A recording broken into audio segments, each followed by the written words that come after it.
How to highlight text on WhatsApp.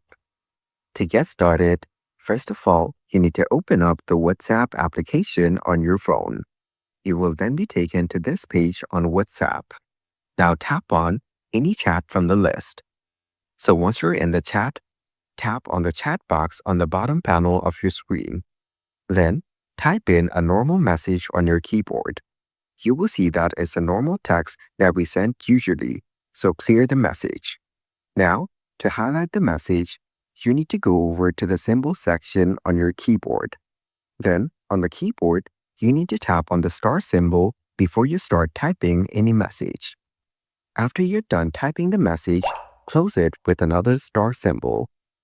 And as you can see, the message has been bolded.